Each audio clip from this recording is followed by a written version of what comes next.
Halo, salam akademia. Welcome back to my channel, Christian Randy. Pada hari ini kita akan sama-sama belajar mengenai business communication atau komunikasi bisnis. Ya, chapter 10 berkaitan dengan writing, routine, and positive message dari buku Bovi. Oke, nah di dalam materi kita pada hari ini berkaitan dengan positive message atau pesan yang positif. Yang pertama kaitannya dengan strategi for routine request ya. Apa strateginya di dalam kita meminta dalam kebutuhan sehari-hari dalam pekerjaan kita. Kaitannya dengan komunikasi itu sendiri. Yang pertama state the request. Ya, Bapak Ibu serta teman-teman semuanya harus menjelaskan terlebih dahulu. Ya, state the request, permintaan apa yang kita inginkan. Pay attention to tone. Ya, nada suara kita, bagaimana kita memohon, ya misalkan dalam pengajuan proposal atau meminta dalam kaitan dengan ATK, alat tulis kantor, ya. Kemudian yang kedua, assume audience compliance, state precisely what you want, ya. Bagaimana Bapak Ibu serta teman-teman menjelaskan apa yang kalian inginkan. Kemudian kaitannya juga dengan nada bicara dalam permohonan kalian. Jadi jangan sampai ketika kalian menginginkan suatu permohonan, baik itu proposal, kemudian ataupun alat tulis kantor, ataupun yang lainnya, malah kesannya membentak atau menyuruh, atau malah memerintah. Yang seharusnya adalah memohon dengan baik-baik.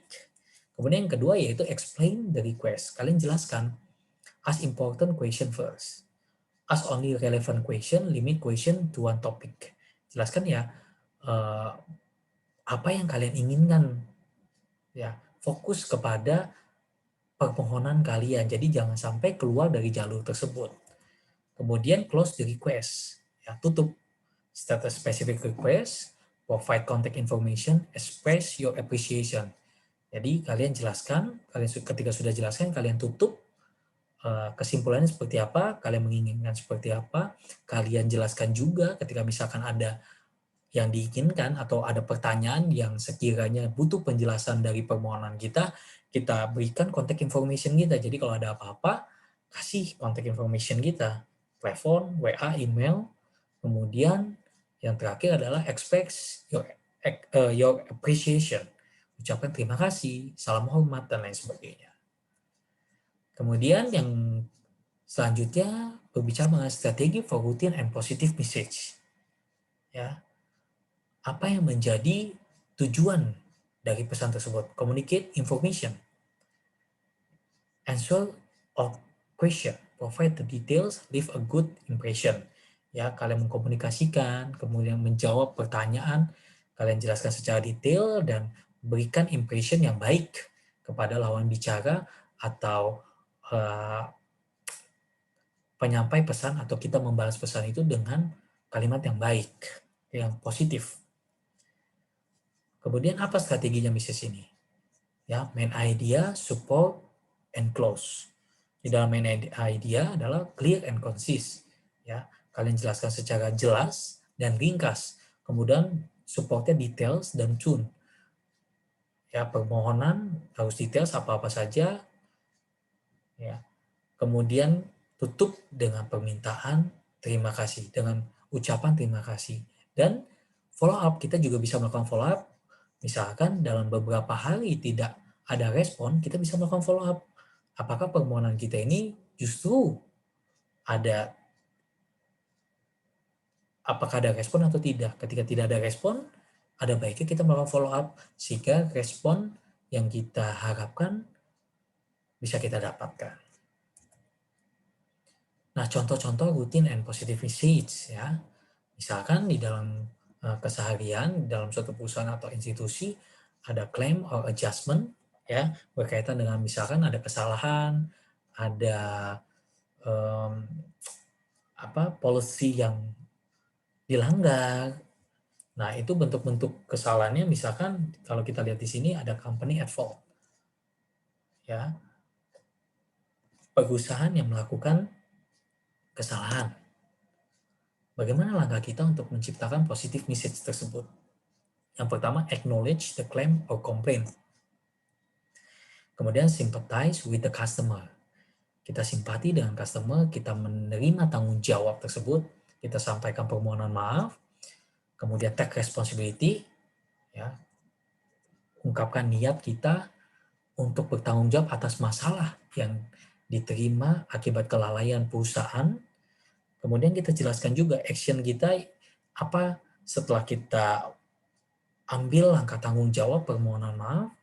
Kemudian kita jelaskan langkah untuk menyelesaikan masalah tersebut itu bagaimana dan follow up on your response. Ya, seberapa jauh langkah kita untuk menyelesaikan masalah tersebut. Nah, bagaimana kalau karyawan yang melakukan kesalahan?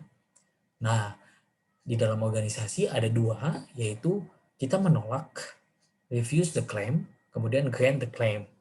Ya, kan customer yang salah, masa kita yang harus menerima tanggung jawab ya? Atau juga customer yang salah, oh ya sudah nggak apa-apa, demi hubungan yang baik, demi terciptanya loyalitas konsumen kepada perusahaan. Nah, ada dua kebijakan.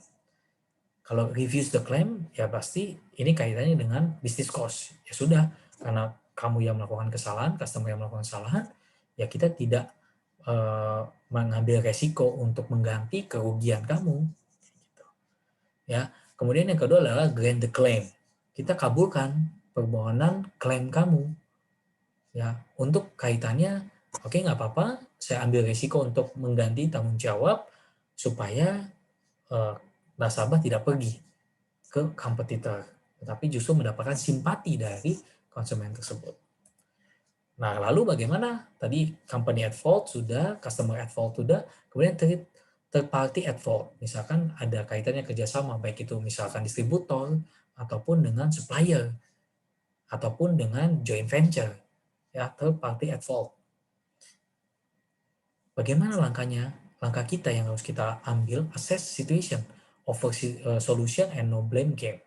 Ya, kita melihat situasi itu bagaimana, kemudian kita coba mengambil win-win solution sehingga tidak merugikan kedua belah pihak dan berusaha untuk tidak menyalahkan siapapun. Ya, kita baca situasinya dengan baik, kita tawarkan solusinya dan kita tidak menyalahkan atau menuduh. Nah, di sini ada recommendation-nya, relationship comparison, objective evidence and evaluation. Ya, bagaimana kita melihat situasi, kita siapkan bukti, kita ajukan win-win solution dan kemudian kita evaluasi. Nah, kemudian kaitannya dengan routine information. Ya, informasi secara rutin. Misalnya setiap perusahaan biasanya ada informasi yang secara rutin ya. Ada yang sebulan sekali, ada yang berapa minggu sekali. Kaitannya misalkan kalau dulu ada dibanding, kemudian ada juga majalah, atau bisa juga di website, apa yang perlu kita sampaikan, update, status, policy, prosedur, sehingga karyawan itu bisa mendapatkan informasi dengan baik, dengan jelas, sampai sejauh mana kebijakan perusahaan atau strategi perusahaan atau kinerja perusahaan itu, sehingga karyawan bisa mengetahuinya. Apakah klaim, misalkan tadi ada contoh yang klaim itu dapat diterima atau tidak, ya itu berupa berkaitan dengan status, update sampai sejauh mana, sehingga masyarakat ataupun konsumen ataupun third party yang tadi tidak ketinggalan informasi atau justru malah dibiarkan begitu saja. Itu yang tidak boleh dilakukan. Jika tidak, perusahaan tersebut akan mengalami kerugian akibat ditinggal oleh rekan kerja atau rekan third party tersebut, dan yang paling buruk adalah ditinggal oleh konsumen. Nah, bagaimana kita menyampaikan, mengumumkan good news? Ya, facilities, eksekutif, produk, service, komunitas, ya bentuk-bentuknya seperti itu. News release, efektif news release yang kaitannya dengan yang tadi announce good news. Ya, kadang ada release ya, ada information press release yang terbaru, misalkan sebuah perusahaan melaunching suatu produk atau jasa. Apa strategi kita dalam berkomunikasi? Ya, select relevant and newsworthy items, focus on one subject at a time. Ya, put the most important idea first, use short sentence and paragraph. Ya, jadi ketika kita ingin adanya news release. Nah, apa yang mesti kita lakukan, yaitu kita tentukan topik-topik yang relevan, apa yang menjadi main idenya, fokus di dalam topik atau yang menjadi hal yang penting atau hot news, kemudian baru kita kembangkan. Kenapa demikian? Supaya masyarakat itu mengingat apa yang menjadi topik tersebut, jadi tidak keluar dari jalur. Masyarakat bisa mencerna informasi yang didapatkan, kemudian masyarakat bisa mendapatkan efek. Contoh, misalkan sebuah perusahaan ingin meluncing sebuah varian produk minuman yang baru. Fokus di situ, apa varian produknya, kenapa ini dikeluarkan, manfaat apa yang bisa didapatkan oleh pelanggan atau konsumen ketika meminum produk tersebut. Itu ya bentuk salah satu contohnya. Kemudian ada kaitannya dengan social media release.